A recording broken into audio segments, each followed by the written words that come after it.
avril, j'ai été obligé de quitter le Rwanda. À l'époque, j'étais député à l'Assemblée nationale de transition pour le Parti socialiste rwandais.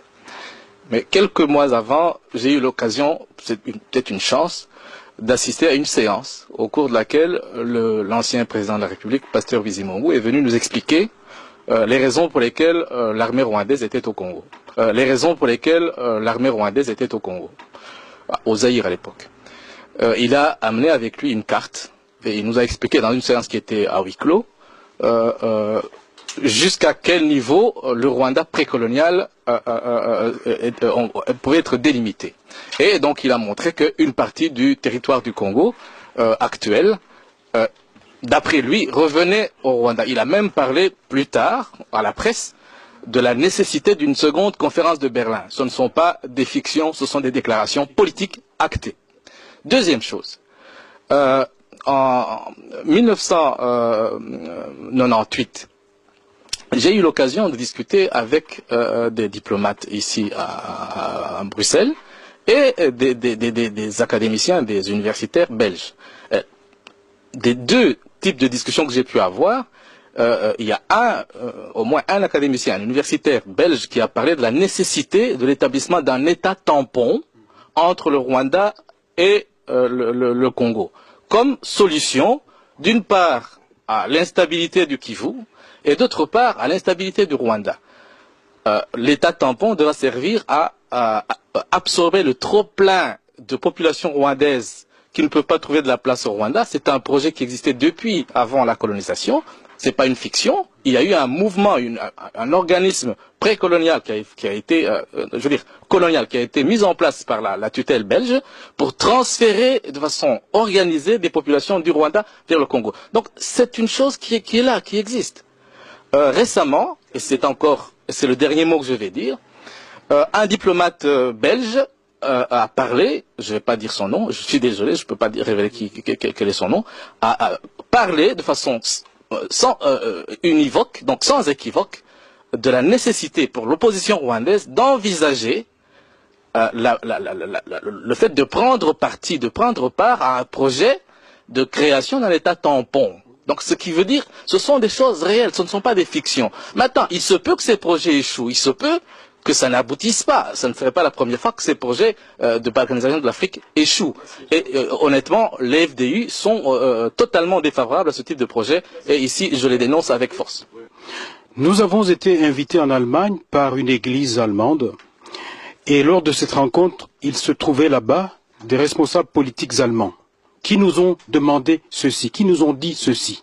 J'ai écrit ceci, ce que je vous dis, je l'ai même déjà écrit dans un livre, c'est vous dire que j'assume parfaitement ça. Ils nous ont dit que si nous, société civile du Sud Kivu, étions prêts à aller jouer auprès de notre population ce rôle-ci, d'expliquer que si nous acceptons que le Kivu soit rattaché au Rwanda, l'Allemagne et l'Europe sont prêts à faire un plan Marshall pour le Kivu. On dit que si nous, société civile du Sud Kivu, étions prêts à aller jouer auprès de notre population ce rôle-ci, d'expliquer que si nous acceptons que le Kivu soit rattaché au Rwanda, l'Allemagne et l'Europe sont prêts à faire un plan Marshall pour le Kivu. On dit que si nous, société civile du Sud Kivu, étions prêts à aller jouer auprès de notre population ce rôle-ci, d'expliquer que si nous acceptons que le Kivu soit rattaché au Rwanda, l'Allemagne et l'Europe sont prêts à faire un plan Marshall pour le Kivu. Ce n'est pas de la fiction, monsieur. C'est vrai que peut-être que de nouveau, comme on l'a dit tout à l'heure au niveau géopolitique, les Rwandais ne sont pas forcément à la base de ça. Mais ceux qui tirent les ficelles, ils veulent ça. Quand on parle de Nkunda, aujourd'hui, Nkunda dit qu'il a 350 000 réfugiés qu'il doit réinstaller. Où? Là où il a déjà évacué plus d'1 million de personnes, 1 million de déplacés qu'il y a au Kivu aujourd'hui. Vous le savez très bien. Les conditions de la kosovisation avancent petit à petit. Et ça échappe à la population, aux Tutsis, aux Bashi, aux Hutus, aux Banande, etc. J'en termine avec la question de la gouvernance. Si vous voulez qu'on parle de la gouvernance, cher monsieur du CNDP, On peut être d'accord peut-être sur le fait qu'à Kinshasa, la bonne gouvernance n'y est pas. Mais est-ce que ça vous donne le droit de prendre les armes? Est-ce que ça vous a donné le droit de ne pas participer au processus électoral? Non, parce que vous avez un plan qui est bien déterminé. J'ai quitté Bukavu le 16 octobre et mon départ de Bukavu est symbolique. Comme vous le savez, depuis le 10 août 1998, des troupes rwandaises et ougandaises, actionnant certains Congolais, ont envahi, ont agressé notre pays en passant par les provinces du Nord et du Sud Kivu. Je me suis rendu compte après un temps, 2 mois et demi, que cette soi-disant rébellion, que ce mouvement appelé par les animateurs de libération n'en était pas. Il y en a eu d'abord à une échelle réduite.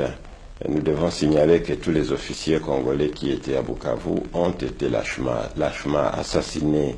Je pense que c'était le 4 août à l'aéroport de Kavumu par les troupes rwandaises.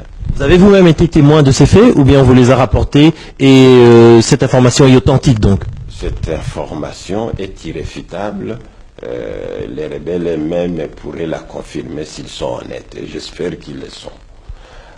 Il y a eu aussi à grande échelle dans la chefferie de Lwindi, chefferie de Lwindi, ça c'est dans le territoire de Mwenga, des massacres qui ont coûté la vie à plus ou moins 400 personnes. Mais les personnes qui ont été citées essentiellement, c'était des autorités, notamment le chef coutumier, le Mwami, son épouse.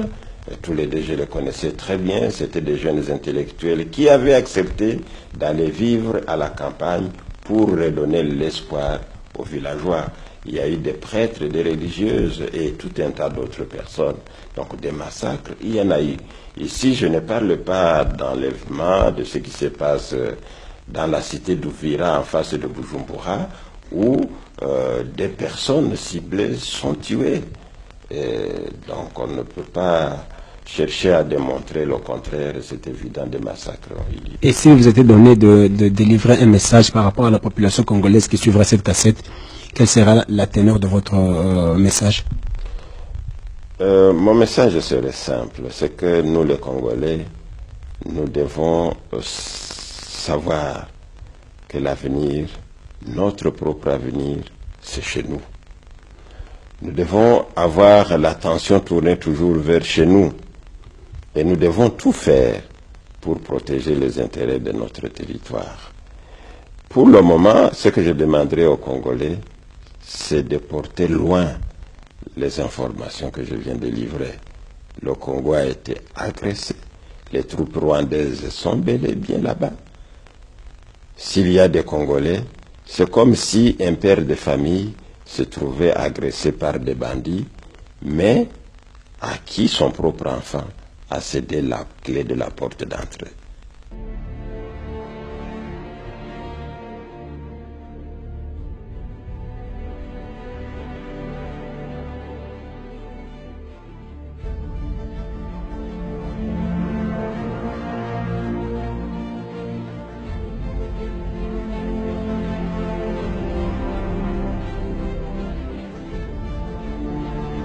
En ce moment, il faut qu'il sache une chose. Il a aussi 7 enfants. À ce moment-ci, je ne sais pas si je ne comptais pas sur les bons amis.